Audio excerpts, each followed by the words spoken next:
Oh no. Hello? Oh, there we go. Yep, we are. Hello. Hey! Woo! We are gonna have a good show today. This is gonna be our first episode, and I'm breaking things already. There we go. Okay, placebos proving more powerful even when people know they're taking one. COVID-19 might lead to a mental health pandemic. Probably already is, but we'll talk about that later. Got a weird one here. Why do people call off their wedding? I mean, I guess we'll find out. And understanding why some children enjoy TV more than others. Might get to that, might not. We'll find out. Cool. So That's the hot button. That's the hot topic. it really is. It really is. Definitely. Hot topic. Right. So, placebos proving powerful even when people know they're taking one. I think this is great. Like, the fact that you can know... Oh, I did forget to stream. Oh my god, Yang, you are a genius and I am a fucking monkey. What's happening? Here, Trevor, you talk about placebos. Tell people what placebos are. I need to fix Twitch because I suck. So, for those of you who aren't aware, and as a refresher for others, a placebo is when, I'm going to use the context of medical testing right now. Placebo is when in a medical test, part of the patients or testees, can't remember the name for it, are given a pill or a treatment that doesn't work. They're often referred to as sugar pills, so it'll be pill with sugar in it or just saline solution. Often people are told that they're getting the drug or the treatment, and what they're testing for is to see, if there's a bias. So you'll have one group that has the actual drug, one group gets nothing, and a third group gets a placebo. And that can show you if there's some bias, mental bias in the treatment. And what this story is purporting, which is actually, I think, super interesting, is that even if you tell people that they're getting the placebo, it still has an effect. I think that's terribly interesting, and it actually makes logical sense to me. Yes, I think... But I can go into that. I think it's... Oh, you've gone. Oh no. There we go. I can't minimize you. What? I can't minimize you. If I minimize you, you vanish entirely. Yeah. How dare you try to minimize me? I know. I'm just disappointed in myself. And I have a mouse cursor on your face as well. God, this is a total disaster. That's okay. Wow. Yeah, so this is suggesting that you can take side effect free sugar pills twice a day and still have the effects of the medication that you have been told you are taking, even if you know that it isn't that medication. What I haven't read the full article because I'm a terrible person and I started looking at these 5 minutes ago. That's okay. What do you know? What treatment they were trying to? So yes, this one they were testing nondescript placebos, two separate groups, two different experiments, series of emotional images. So they were asked to inhale a saline solution nasal spray that would reduce their negative feelings towards these emotional pictures. And both groups showed reactions that were in line with reduction of negative feelings from the control group. Okay. Yeah, so I would think you might get a different result if the treatment was we're going to use this to reduce the size of the tumor. Oh no. It may have Yang followed, but the stupid things aren't on. That's okay. Sorry, carry on. Everything's broken. Everything's broken. Yeah, so I think that part of this is that's a really important thing to look at with this, is that yes, it makes sense on a very light level that placebos are gonna make that difference. You tell somebody they're gonna have less negative feelings. That's absolutely something that should be in a normal human being within their mental sphere of control already. Yep. Right?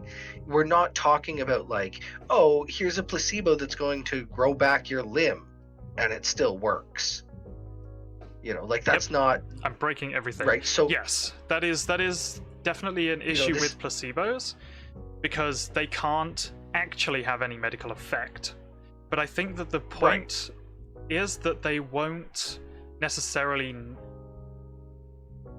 If your hay fever can be reduced by taking a placebo pill that doesn't have any effect on you, and therefore doesn't have any side effects on you, and doesn't have any, like, of the negatives, if that works, I'd say that's fantastic. But this doesn't prove that that works, because again, this is my whole point. This isn't curing your hay fever. That's If this was a test where they were like, here's a control group who gets Reactin, here's a group who gets nothing, or sorry, here's a control group gets nothing, here's a group that gets Reactin, and here's a group that gets the placebo. Yes.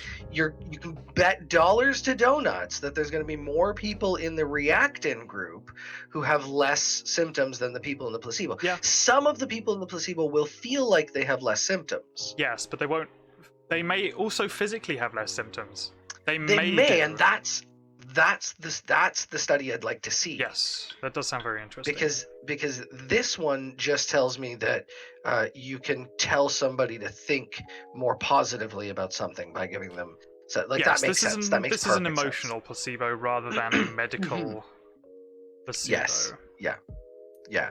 I think that's it's still interesting. And I think I love this stuff that sort of proves concepts like mind over matter, like at a very this does at a very high level prove mind over matter. It does. It definitely does. When people say that 9/10 of a happy life, or that happiness is a state of mind, like that's often a very true thing. There are some people who have chemical imbalances who can't control that, who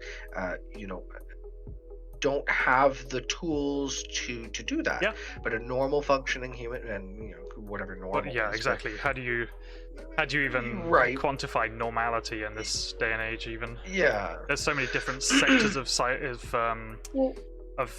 society that is just closed off, all with their own different social issues and different social problems, that it's so hard to try and generalize psychology stuff to really anyone anymore. That makes sense. Also, to be fair, how do we know that in this case, how do we know that evolutionarily that's the best thing anyways, right? So we could say a normal human being can do X, but how do we know that that's not actually a detrimental thing, that 1,000 years from now is going to be, we're going to be like, oh wow, we really wish this wasn't part of our genetic makeup. So I don't feel like I can make that call. So when I say normal human being, I mean when you take the general population, if you tested everybody, most of them should have the ability to mind over matter a lot more than they actually think. Yes, that does make sense. That definitely does make sense. I think for this test specifically, I would be concerned with they were all told that they were going to experience distress, emotional distress. So they'd all been primed to experience emotional distress. So were they therefore expecting it and able to handle it better than they normally would have done? Is that why they considered the stress to be less than it would otherwise have been? I think that could also be another... Yeah, maybe that's a really good point, because maybe just the act of telling somebody, even within the 6 hours previous to the test or something, you're going to go through some stress when you I could see that at a chemical level that allows you to prepare your brain.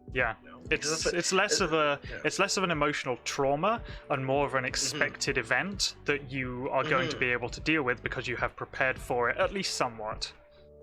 That makes a lot of sense to me. I think that would skew the results, unfortunately. I think we've bled that one dry. That was pretty quick. We destroyed that pretty quick. We really did. Jesus, I'm glad I picked 5 topics. Oh my. Got a comment here from Yang. But if someone was blackout drunk when they wake up, could you convince them they have been punched? And if you do convince them, would they have the illusion of pain? I think you absolutely could. I think you could as well. I think you absolutely could. Mentally that humans would be able to, and unfortunately in terms of like drug use, I think that's a major thing. I don't quite know where my head's going with this, but we'll get there eventually. It's... Let's say you use heroin, and instead you go to the clinic to get some methadone, so that you can come off it. You are, in essence, tricking your brain that you are still using, and then the dose can get lowered and lowered and lowered safely, rather than it being a problem of actually using methadone over and over again. I think pain is a very specific thing as well. Like, pain is more so maybe than other things an electrical signal. It goes from a nerve to your neurons. And it would make sense to me if we have the ability as humans to dampen those signals. Now, if even it's only, that doesn't have to be, that sounds really magical. You know, that sounds really like far out there, but there's I can never remember his name, but there's a really popular actor in the like 50s or 40s or something. I want to say it was Errol Flynn. Okay. Don't quote me on this. But the story, quote me on the story. So the story was he had a party trick. And he would go to parties and he would take a lighter. Okay. And he would hold his hand over it. Okay. Yeah. You know, and he would do that for a long ass time, and he'd stand there and tell a story and a joke and whatever. And the anecdote here is that he was asked, you know, what's the trick? And he said, there is no trick. It hurts like a bitch. I just ignore it. Yeah. Yeah. And that's mind over matter. It really like is. It doesn't have to be this crazy magical thing. It can be simply, you know, those moments where everybody does this in your life. You tell yourself, I'm not going to be affected by this, or I'm going to look at this way. I'm going to take this way. Just that's like there was, I can't remember, they made a film out of it. I can't remember his name, and I can't remember who made the film or what the film was called, but there was a hiker who got his arm trapped under a rock. Oh, yeah. Cut his own arm off.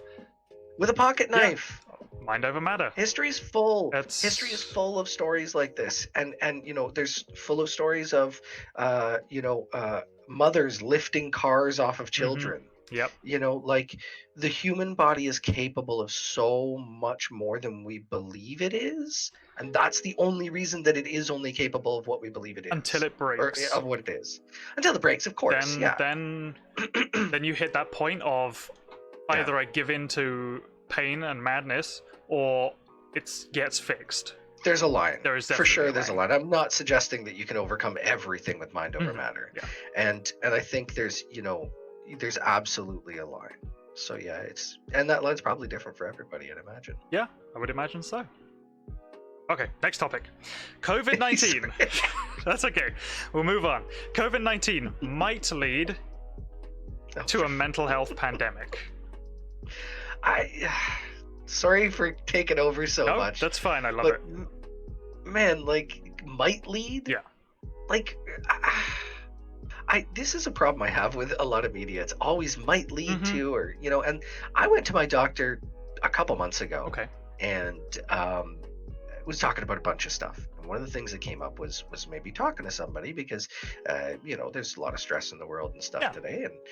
And even beyond that, I've got some things anyways, as everybody does. Yep. And even then she was telling me, like, look, we're swamped. Like, everybody is asking about this stuff now. And you know, I was talking to her about my issues, and in all fairness, and she was correct to do so, she said, look, like, honestly, your stuff is kind of like low level. Like, we've got domestic abuse cases. You know, we've got people who are living in really bad situations and can't get out of them right now, and they're trying to deal with that. So, you know, I mean, this is just another case of, like, duh. Yeah, no, it really is. So I think my worry with the COVID-19 health pandemic is that younger people aren't necessarily taking it very seriously, because, I mean, it's not going to kill you, but 35%, depending on who you are, 35% of people are going to come out of COVID with some kind of problem. Whether it's for 2 weeks, whether it's for 3 months, whether it's for the rest of your life, they're all got. 35% of people are coming out with issues. Yeah. I know there's people in the UK specifically that I've heard of that are reporting that they have no taste anymore. Yep. Like, yeah, that's a big it's one. crazy. CFS and ME are both on the rise because of COVID-19. They can't technically class it as CFS yet because it hasn't been long enough. But there's people who are 3, 4, 5 months down the road of feeling extremely fatigued, maybe fibromyalgia, muscle pains, that kind of stuff, all just in the background. But nobody's talking about it because COVID-19 is such a big issue that it's taking all the front line, taking all the news, it's taking all of all the focus is on COVID-19. There's nothing on the back end yet that's coming out. No, absolutely. It's how and this is part of, you know, what's so scary about the whole situation in general, like especially in the States. Oh yeah. Because there you have a leadership who's only looking at percentage of deaths. Yeah. And I heard the words, well, you may have a case, but maybe it's just a runny nose. Well, yeah, but that's still, like, you wouldn't say that of a case of the bubonic plague. Nope. Well, maybe they would. Maybe they would. And maybe they would. Maybe they would, and maybe they did in that time. And those are the voices that are scary for me, because it's like, okay, you obviously don't understand what's going on here. Because sure, maybe that kid has the sniffles. Yep. Uh-oh. I am. No, I'm moving my chair around. I'll move away again in a second here. I need to move around quite a bit. You may even see it go up at some point. For my back, I can't stay in the same position for long. Yeah, it's like, okay, well, maybe little Timmy has the sniffles now, and maybe little Timmy gets over it, you know, in a week. But how many other people did little Timmy give that to? And how close is that going to get to little Timmy's grandma? And is grandma going to have as good a time? And you know, all these other questions. Yeah. And then like you say, 6 months down the road, like Adela was just talking to me about Alyssa Milano, apparently. I mean, if you're as old as I am, you know who that is. It was an actor she was an actor rather, mostly from the 90s. Okay. She caught COVID months ago. Right. And she's still having issues. My lord. You know? Losing her hair? Yeah. Wow. Yeah. Like, it's a serious people and then there's people like my sister who is in that like 20 to 30 bracket, who just told me that last weekend she did a survivor getaway with 9 of her friends to a beach in like not Port Dover or something like that, but somewhere on Lake Erie or whatever, you know. And they were doing all these like activities and stuff, and I asked about social distancing and stuff, and they were like, well, you know, wow, we kind of try. It's like, that's disregard, unfortunately. And that's a lot of the population, because they don't know these people with the issues, they don't know the people who have the complications that could come. Yeah, and I don't think the media is talking about it. Yang says it fantastically. It's not that hard to stay in your house for months, guys. I've done it for years.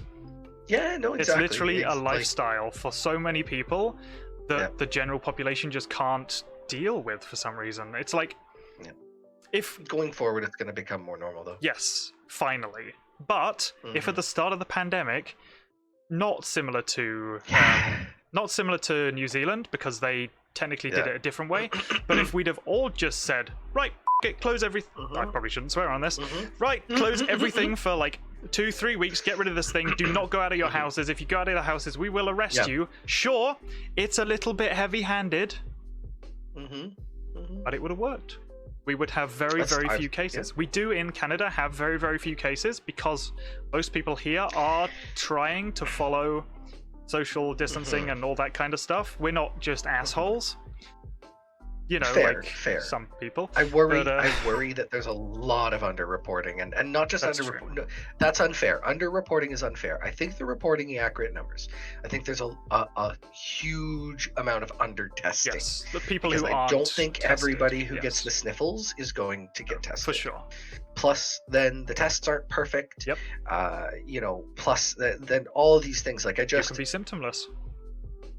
Yeah, so with all those things, yes, our numbers are lower. I take that with a grain of salt. Yes, of course. And with schools going back, that's probably going to be a fairly major issue.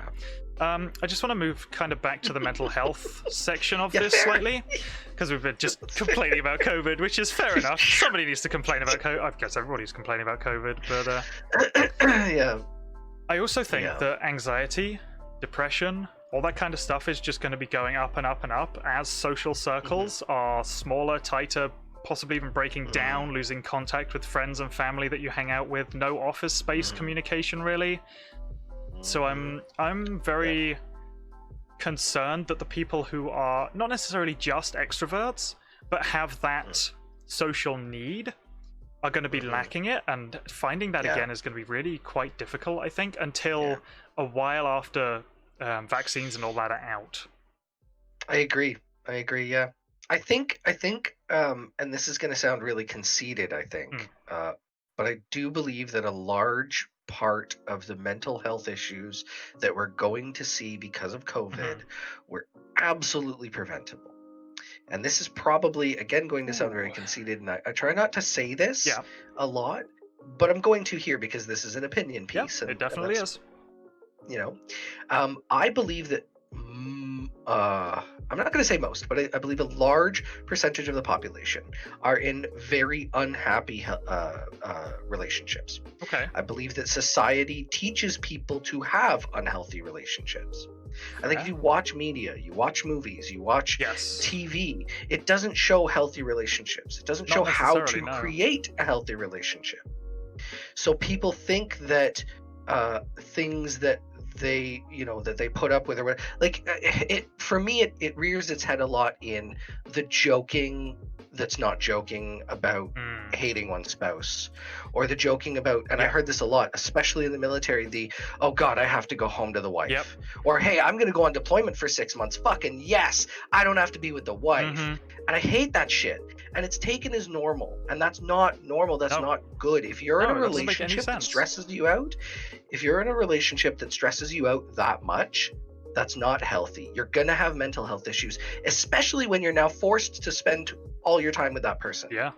So take my opinion piece, getting on my fucking soapbox here. If people had either previously been honest with themselves, or taken this time now to be like, well, fuck, we're stuck in it, we better work these issues out. Talk about them, as difficult as it may be. Hell, maybe the relationship breaks. Quite often, I would assume, yes. But that is almost necessary, unfortunately, at that point. I hope it's not correct. I hope this is not correct, but I feel like a lot of the mental health issues, I shouldn't air quotes that, but the mental health issues that we're seeing from COVID-19, a lot of it is going to be people realizing that they're in situations that they're not happy in, and not knowing how to get out of them or what to do with it. Yeah, you are kind of stuck right now. If you're not in a happy relationship, where are you going to go? What are you going to do? Like, you live with them, most likely. Yeah. And people are rediscovering each other at this point in terms of what they're doing during COVID. They're the most social contact they can have. It's very, very difficult. Divorce rates went skyrocketed in China and Japan after the first waves. Like, so I hate to sound callous, but I really do think that a large percentage of the mental health issues that we're going to see are going to be things that may have been preventable if people were a bit more introspective, and a bit less like, I'm gonna get a job, get married, get a house, have kids, because these are the things that society says I do. And rather than that, wait until you actually find the right person. Wait until you're actually at a stable point in your life where you are confident and comfortable with yourself, where you can actually provide that stability and support for somebody else. Because if you can't, if both people aren't in that place, it's never going to be a good relation. Well, I shouldn't say never. I'm getting on my high horse here, and I'm going to try not to. That's okay. Well, this does seem like a good segue point to our next topic of why do people call off their weddings? Now, I am in a relationship. I have been now for, Jesus Christ, 6 years. We are not married, not yet, but we are engaged. We have been now for probably 4 years.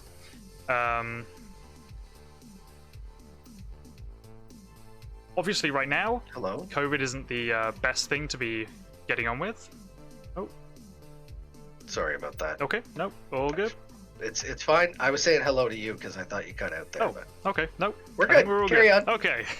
Sorry.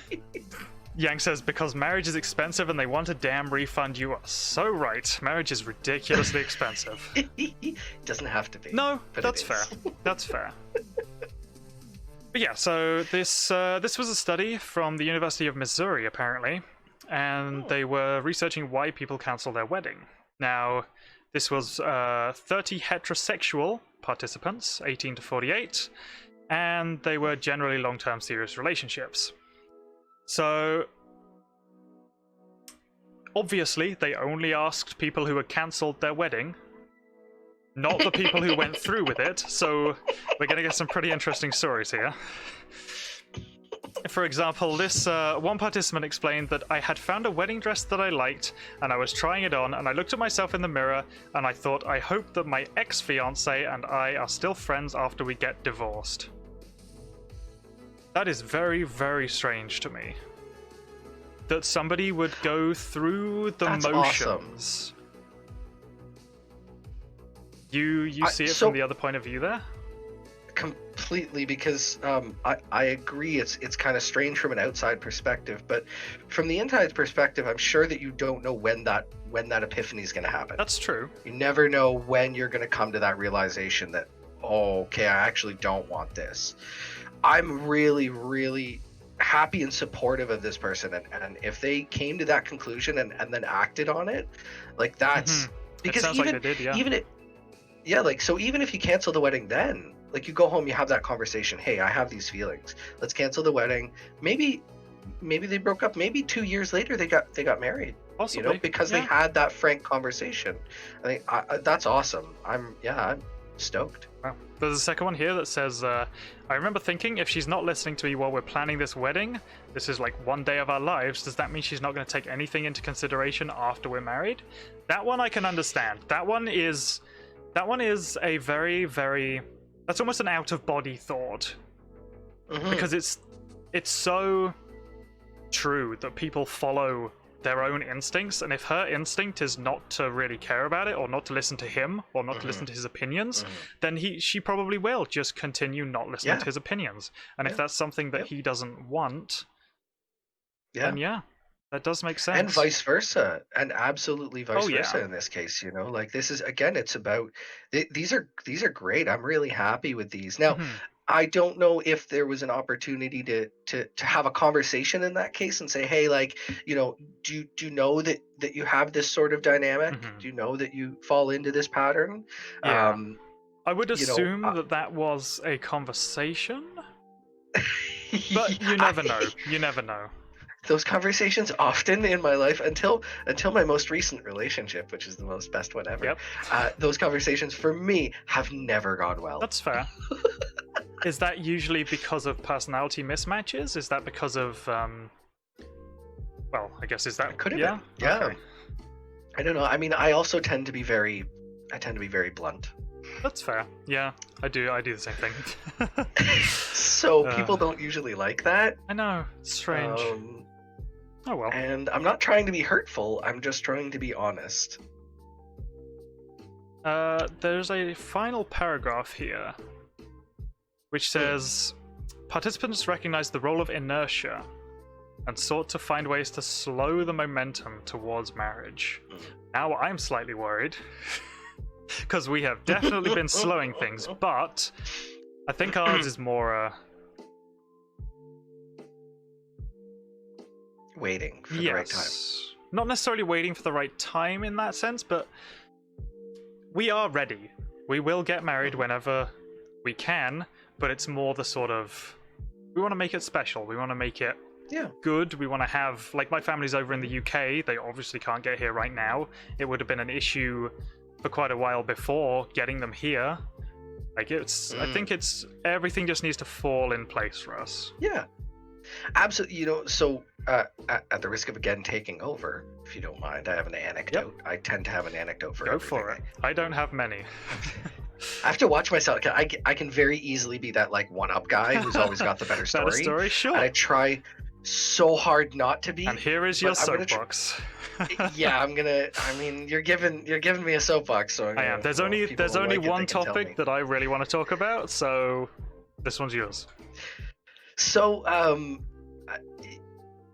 I think personally, and again, personal opinion, I think you're right to do that. So my anecdote is Adela and I, and of course you were at our wedding, Yep. so you know this story. But I've known Adela since 2013, and we knew quite early that it was serious, and we were probably going to.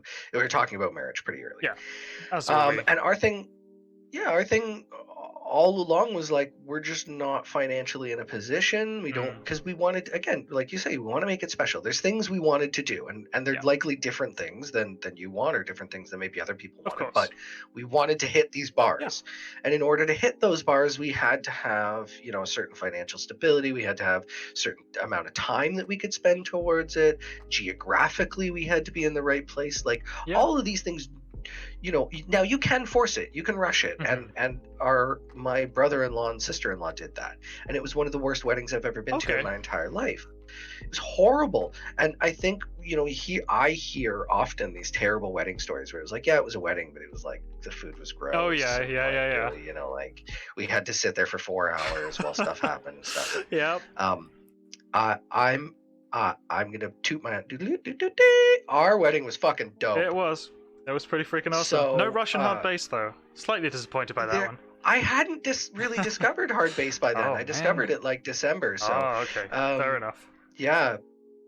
But yeah, so I think society would have you rush and do it ASAP. But I think it's a much smarter, wiser decision to wait until the pieces fall into place. And you may have to push it a bit. I definitely had to push. I recognized a moment where I was like, okay, if I push here, I can maybe make this happen. Yeah. And so I did. I was sense. like, okay, cool, let's do this. You know, so you may have to push a bit, but yeah, I think there's no shame in doing that. Yeah, that definitely makes sense to me. I can't see why you should rush it. For me, it was, we were looking at getting married so that I was able to complete the sponsorship to come live in Canada. Didn't need to happen. We didn't get a lawyer, we didn't get anything. I had to do the paperwork myself. It was all very annoying. It was fine, but it was annoying. But we worked it through. Good. That's pretty good. No, that's awesome. Yeah. At some point we'll get there. It'll come in time, I'm sure. Yes, most definitely. I look forward to being there when it happens. Oh yes, that's all I'm gonna say. For sure. Okay, so next topic. Prescribing psychology gets a boost. Now, I don't know if you're going to have anything on this one, because I know you were like military based. But what this story is that in the military, they are already, in military psychology anyway, they are using, I'm going to get the word right here, clinical psychopharmacology. Oh, now, okay. They call it prescribing psychology, which doesn't make much sense to too many people right now, but I think it's about to start making a lot more sense, because mental health is just getting pushed further and further up the list of issues that is going on. And if you can get prescribed a specific psychological issue, then you could have a little badge, you could have a little card that says I can't wear a mask, even though you can, and then... no, but here, military psychologists... Oh no, I'm on the wrong paragraph. Where did it go?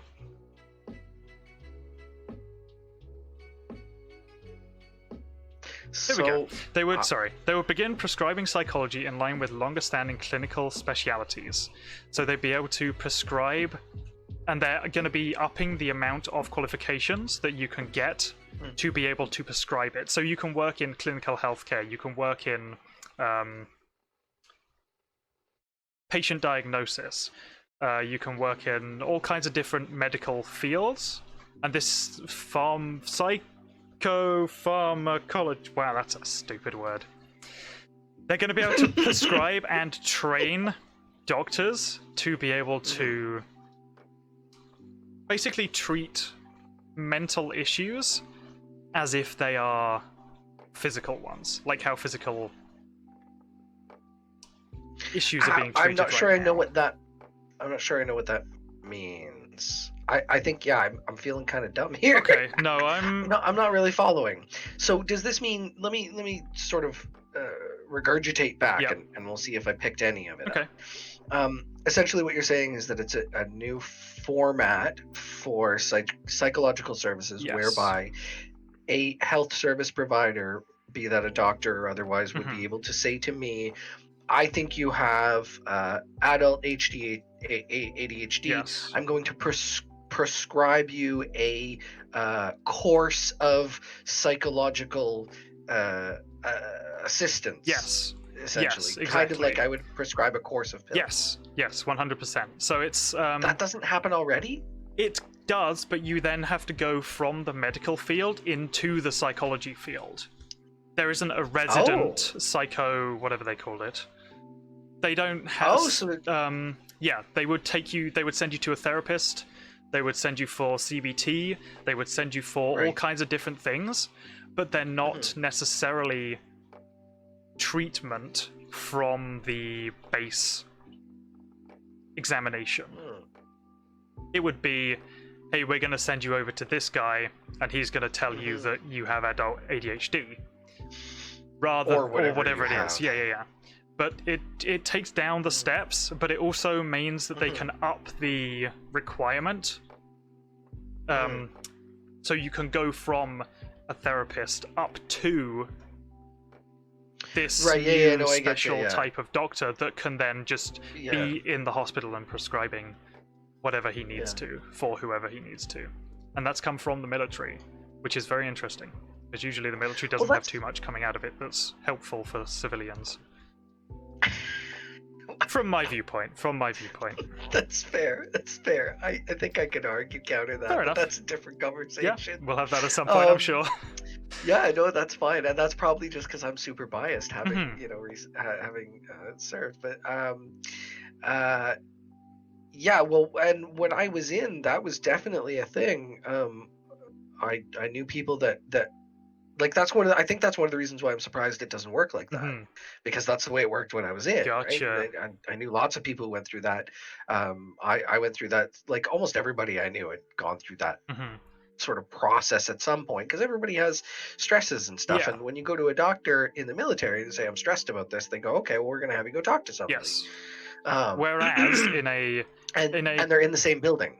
Yeah, but in a clinic it would be, okay, well, we'll book you an appointment for 2 weeks down the road so you can go see this therapist who's in a completely different building on a completely different town, who's dealing with 100 different cases, 100% completely different set of rules, runs usually via the APA accredited system, instead of it being a medical thing.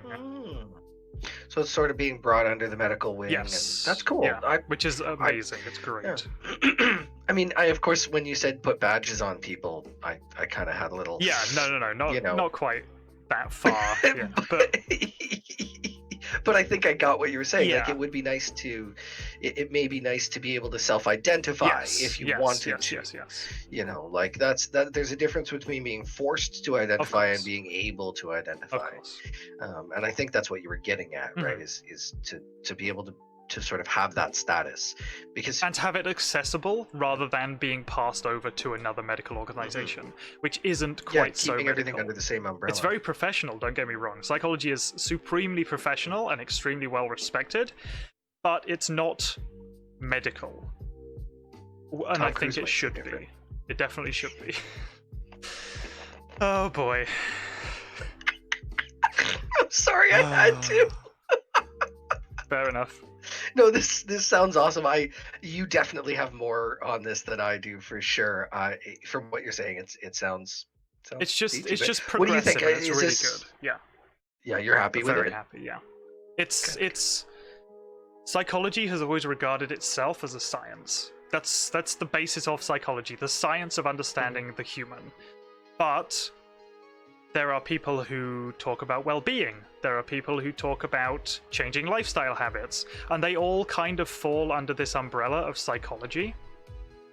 but having this extra step above all of those, like I don't want to call them lower grade, but they almost are lower grade therapists. They're just running they're self-built therapists. I feel like it's like the difference between a hand screwdriver and a drill. Yes. Like the hand screwdriver, absolutely useful for certain applications.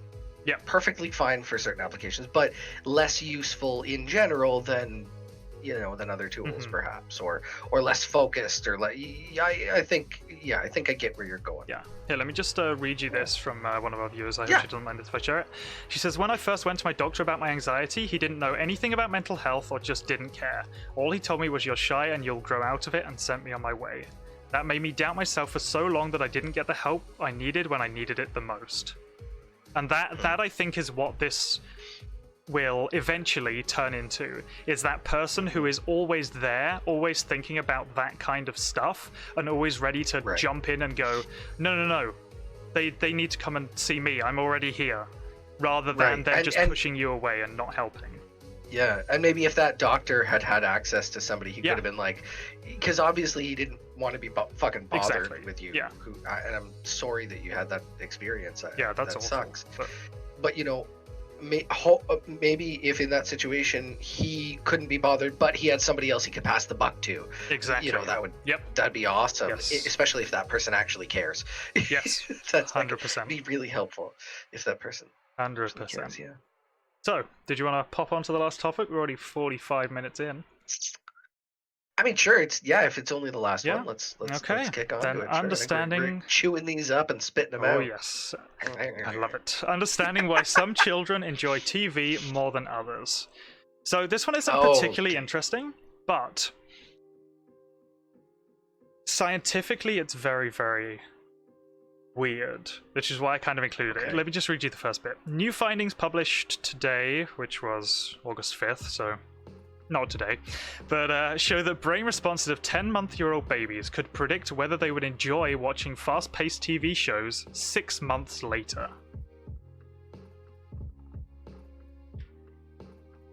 Very, very weird. Very, very weird. So what they did was they... where do we go? Yeah, wanted to find out why babies appear to be so different in the way that they seek out new visual sensory stimulation, such as being attracted to shiny objects, bright colors, or moving images on TV. In this study, we bring support for a third theory? Showing that a preference for novelty makes some infants seek more varied stimulation. Which is very strange. I mean, it makes sense, but it's not something that's really, I don't think, ever been looked into before, from what I can understand. They used EEG when they watched a 40-second clip from the Disney movie Fantasia on repeat. That was the sentence I was looking for. They watched a 40-second clip from Disney's Fantasia, and the reactions to that in the, that skull cap thing that they put on people when they're trying to measure brain activity. They measured the brain activity and then could tell from the results which group of babies would then watch more TV and enjoy fast-paced TV, 6 months down the line. So they could show that 10-month-old babies can already show a preference to specific things. That's crazy. I'm going to go out on a limb here. Okay. I don't think it's a preference. No? I think what this is, and I would guess, and this is all conjecture here, if that's the right term, I think. I would guess that if you graph this over time, over many, many babies, over many, many years, you would find that the percentage of babies that noticed the checkerboard, that were able to continue learning Fantasia while noticing the checkerboard, that number of babies would go up. Because I think as a society, and not as a society, as a physical being, as an animal, human beings are becoming able to process stimulus and information faster. Yeah, I did miss that bit, by the way. So they put random interruptions to the movie in a form of black and white checkerboard suddenly flashing on the screen. I missed that bit. Yeah. And so what they were measuring, just to sort of hash that out even more. So basically they were measuring like, okay, here's Fantasia, cool, the baby's learning. Now what happens if we introduce checkerboards? When do they start seeing the checkerboard? And so for a large group of babies, it was when they'd sort of gotten bored with Fantasia. Then they sort of go, okay, there's a checkerboard, cool. But some babies were still paying attention to Fantasia. Still learning Fantasia. And then as soon as the checkerboard started coming in, they started noticing it, right? And yeah, I think that's evidence of what you're seeing there is evidence of genetic change. Yes, I would agree. Evolution literally being displayed in terms of quicker reaction times, quicker pickup. In one baby versus another. Yeah, exactly. No, and exactly that. I'd be really interested to like follow some of those babies and see as a group. That would be amazing. Great mad scientist. Which group does better than the other? I mean, no, it really is. It could be an early indicator of either could it be IQ? In theory it could. I think it's more like bandwidth. Yes, I think that's a really good way to describe it actually. The more information that you can take in, the quicker, the easier you're going to be able to notice the checkerboard, because the information stops being interesting, so you're looking for that new information as it cycles around. Exactly. Yeah. I think this is ADHD. I think that's why we only know about ADHD in the last 30 years because it was only like discovered or whatever. But like, I think partially that's because I think that's an evolution. I think we're seeing evolution happen. I think our kids are becoming, and our kids, I mean the young human beings, right? The set of young human beings that are coming out are much quicker. Yes. They're so much quicker. They have to be. The environment is so much more fast-paced, especially with the internet and so much information all the time just coming in and coming in. They have to develop more brain structures to kind of deal with all of that kind of stuff. Your ass that's going to be passed on. So the next few generations, I mean, I expect by the time I'm 60 or so, I am absolutely not going to be able to follow any of these kids. I think that is genetically a thing though, for sure. Like it's been proven all the way up that we are brighter than our parents. It's faster. They are brighter than their grandparents and all that kind of stuff. I just think that happens faster at certain times during history. Yes. So like if you go back to like, I don't know, let's say 900 to like 14, 15, 1600. Yeah. There's actually not that much evolution. Like, what am I trying to say? Like, forward movement, but that's not the yes. term. There's not so much obvious evolution in terms of. There's not a lot of change. Yes. There's not a lot of cultural upheaval. There's not a lot of new technologies that absolutely decimate previous ways of life. Yeah, this is the new. But if you look at the last 150 years, a lot. Different story. Oh yeah. I do wonder what that catalyst was, because some would say electricity, some would say like. No, I think it was steam. Steam, yeah, for sure. Industrial Revolution. Steam, not the gaming thing, the actual like one. Yeah. Yeah. That one. Exactly.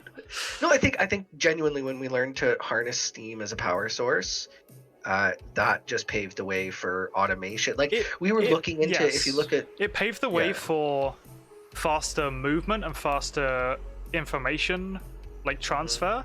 I don't know if that started to pave the way for. It definitely paved the way for the information age, but I'm not too sure as to how we are so good at the quick stuff. Because that doesn't make too much sense to me yet. Because there's so much. Like, the evolutionary progress was like this until we got Steam, and then Steam just gone. Yeah, it's like, and if you look at it in the grand scheme of things, it's like boom, and now we're in the information age. And we're all super bright, super now quick. Everything's digital. Yep. Well, I think part of that is that we seem that way, but part of that is because we're already, and we're getting way the fuck off topic, but we're already sort of cyborgs, right? Like I can Google any Yeah. topic and know anything about it in 5 minutes. Yeah, You know, that's definitely fair. That's and even just having that access to information, the more things you look up like that, the more, you know, ideally that all stacks towards. In the theory, end. yeah. In theory, it's Yeah. I think that Yeah. I think to answer that question, it's that there's a couple things. So, we our brains again are way more insane than we give them credit for. Yeah, extremely. If you've like, ever plasticity. not even just that, but our brains and the brains of any animal on the planet, any mobile thing, Yes, needs to contend with physics. it does. And quantum physics at all times. We are doing calculations in our head. When you throw a ball to somebody, you're doing quantum calculations, physics calculations in your head like that to determine the force you need to give it, to determine the arc, all of that. Unless you're terrible at throwing. Or does... Okay, even if you're hang terrible on, at though. throwing, you're still... Does that mean being terrible at throwing is just because you can't calculate the quantum physics of it? I would say that the lower your spatial awareness is, so maybe not a hard yes, but I would say, I think the lower your spatial awareness is, the less good your brain is at physics-based math. Yeah. On a wetware level, right? Like you don't know you're doing this math. This is the kernel feeling. Running, you know, this is not software. It's below software, right? Firmware. That's the term I was looking for. So this is running at firmware level, you know, and we're up here at UI level, having this conversation. So we're beyond software, you know, and I think that our brains are able to calculate a lot more than we even think they can calculate now. So we're going to be able to keep up with this stuff for a while. Mm-hmm. The really smart ones of us, not me personally. Speaking about that, I think that's Yang has asked, do we think we give too much to technology or not enough? And are we prepared for certain technology to go down? Oh, geez. I think we are. I think we give... You think we're prepared? I think we give too much to technology. Agreed. But I definitely think we are prepared for what we need to prepare. Like, if Instagram goes down, who cares? If Wikipedia goes down, that's a bigger issue. Yeah. It's not the perfect source, but it is a there's generated There's a lot more than just that. Of course. So I'm sorry, I'm interrupting. I want to let you finish. Yeah, that's fine. So there's a lot to unpack with that question. Sure. The first question is, do we give too much to technology? Too much what? Is my question. If I can. Like, are we talking finances? Are we talking time? Because I'm of two minds. First of all, yes, technology can absolutely destroy the human race. Oh, yeah. Probably will. Most likely. Like, the way I see it going is we're going to merge with technology eventually, and probably somewhere within the next 200 years. What we now think of as human beings will not exist. No. I would argue that in the past 150 years, what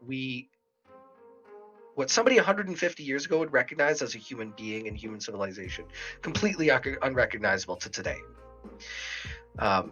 You know, 200 years in the future, we're gonna have bits sticking out of us and stuff. Yeah, most likely. Maybe it'll look prettier than that, but you know what hopefully. I mean. Stick some RGB on.